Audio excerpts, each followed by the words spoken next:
नमस्कार दोस्तों। आज मैं आपके लिए माता लक्ष्मी की एक बहुत ही प्यारी कथा लेके आई हूँ। इसे ध्यान से सुनिएगा। बहुत समय पहले की बात है। बनारस के एक गांव में बड़े धनवान सेठ रहते थे। वे विष्णु भगवान के परम भक्त थे और हमेशा सच बोला करते थे।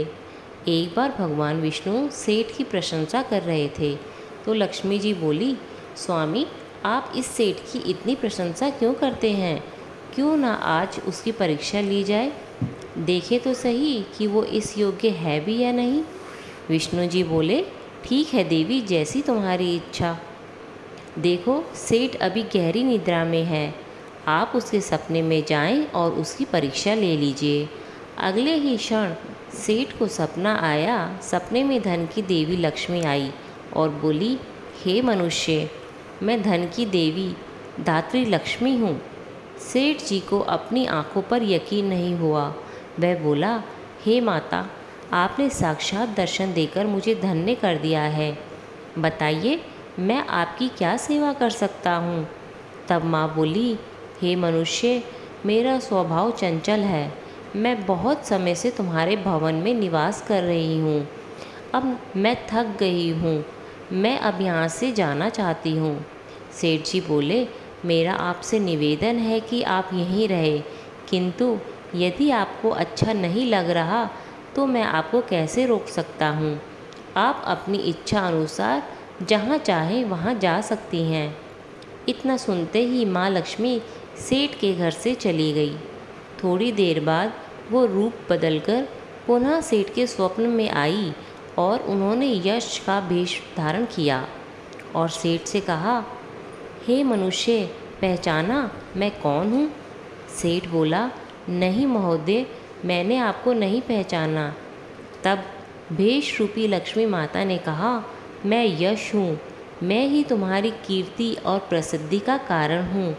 लेकिन अब मैं यहाँ नहीं रुक सकता, क्योंकि माँ लक्ष्मी यहाँ से चली गई है, अतः मेरा भी यहाँ कोई काम नहीं। सेठ ने कहा, ठीक है, आप भी जाना चाहते हैं तो जा सकते हैं। सेठ जी अभी भी नींद में ही थे। उन्होंने देखा कि वो दरिद्र हो गए हैं और धीरे धीरे उनके सारे रिश्तेदार व मित्र भी उनसे दूर हो गए हैं। यहाँ तक कि जो लोग उनका गुणगान करते थे वो आज उनकी बुराई कर रहे हैं। कुछ और समय गुजर जाने पर माँ लक्ष्मी पुनः सेठ के सपने में धर्म का भेष बनाकर आती हैं और बोली, मैं धर्म हूँ। माँ लक्ष्मी और यश के जाने के बाद इस दरिद्रता में मैं तुम्हारा साथ नहीं दे सकता। मैं जा रहा हूँ।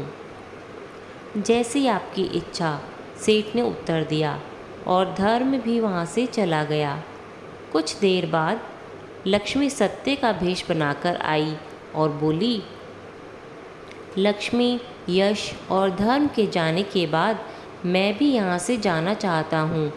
ऐसा सुन सेठ जी ने तुरंत सत्य के पांव पकड़ लिए और बोले, हे महाराज, मैं आपको नहीं जाने दूंगा। भले ही सब मेरा साथ छोड़ दें, पर आप कृपया ऐसा ना कीजिए। सत्य के बिना मैं एक क्षण भी नहीं रह सकता।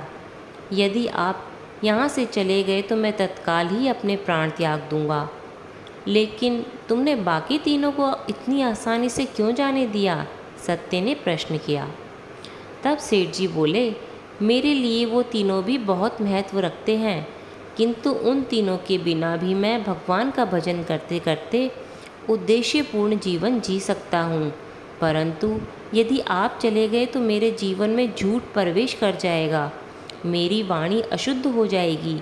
भला ऐसी अशुद्ध वाणी से मैं भगवान की वंदना कैसे कर सकूँगा? मैं तो किसी भी कीमत में आपके बगैर नहीं रह सकता। सेठ का उत्तर सुन सत्य बहुत प्रसन्न हुआ और उसने कहा, तुम्हारी अटूट भक्ति ने मुझे यहाँ रुकने पर विवश कर दिया और अब मैं यहाँ से कहीं नहीं जाऊँगा। और ऐसा कहते हुए सत्य अंतर्ध्यान हो गया। सेठ जी अभी भी निद्रा में थे। थोड़ी देर के बाद धर्म वापस आ गया और बोला, मैं अब यहीं रहूँगा, क्योंकि यहाँ पर सत्य का निवास है।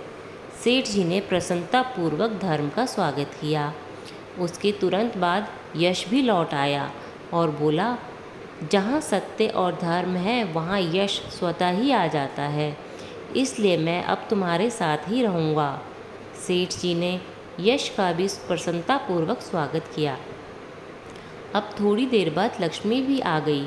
तब सेठ बोला, हे माता, क्या आप भी मेरे साथ रहेंगी?